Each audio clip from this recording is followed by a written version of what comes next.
Weak people are afraid to ask for help. The strongest people, they're usually the ones who had no one. But that strength might be the exact thing keeping you stuck. So let me ask you, is your hyper independence actually strength or just something you had to learn?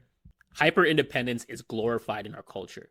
We celebrate the person who doesn't need anyone, the one who figures it out alone, handles everything, carries everything. What we don't talk about is what it costs them. You know that feeling when you're the one everyone relies on, but no one really checks in on you? When something goes wrong, your first instinct isn't who can help me. It's I'll handle it. Not because you want to, but because you don't trust that anyone else will. Sometimes the mindset of I don't need anyone isn't about strength or independence. A lot of the time, it's a trauma response. At some point in your life, you had to become everything for yourself. You learned early that depending on people meant being disappointed. So now, asking for help doesn't feel safe. It feels like setting yourself up to be let down again. And over time, that adaptation turned into identity. Now, you're the strong one, the dependable one, the one who always figures it out. You handle everything yourself. You stay ahead. You try to carry it all. And from the outside, it looks like strength. But control isn't safety. It's protection.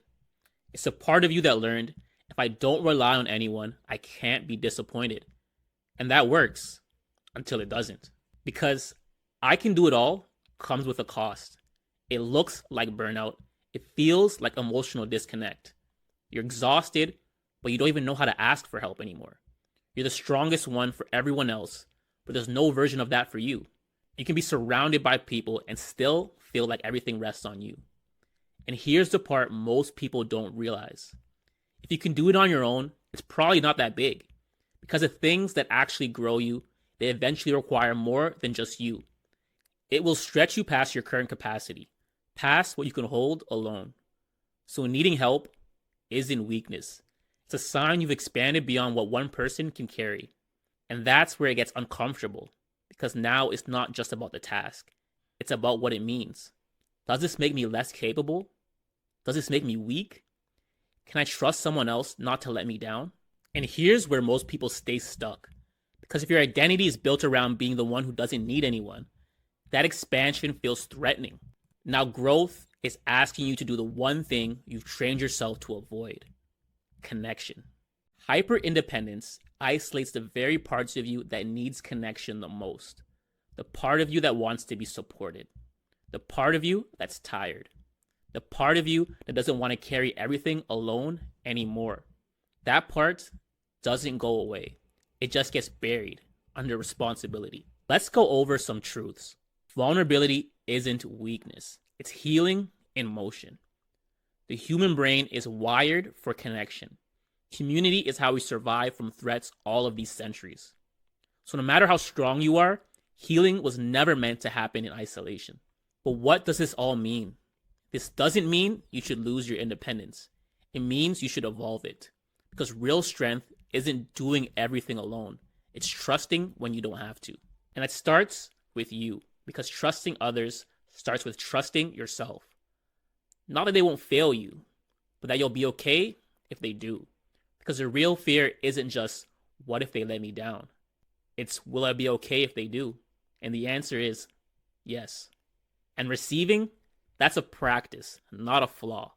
If you spend your life being the one who gives, of course receiving feels uncomfortable. Of course it feels unnatural. You're just not used to it. And anything you're not used to feels wrong before it feels normal. So what do you actually do with this knowledge? Tip 1, start small. Ask for help in something that doesn't feel high stakes, a low pressure win. Tip 2, practice awareness.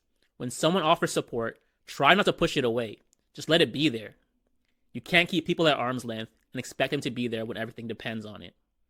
Tip 3, set boundaries from self-respect, not fear. In those moments when you feel yourself reacting, pause and ask, is this about what's happening right now or what happened before? Be patient with yourself. You don't have to change everything overnight. You just have to stop doing everything alone every time. The goal isn't to trust nobody. It's knowing whose voice matters and never letting it outweigh your own. You're worthy of support even if you're capable. And you can be powerful and still need people. In fact, the bigger your life gets, the more true that becomes. In the next video, we'll be talking about the savior complex. And it's going to challenge you even deeper, because sometimes helping everyone else is exactly how we avoid facing ourselves. Make sure you're subscribed so you don't miss it.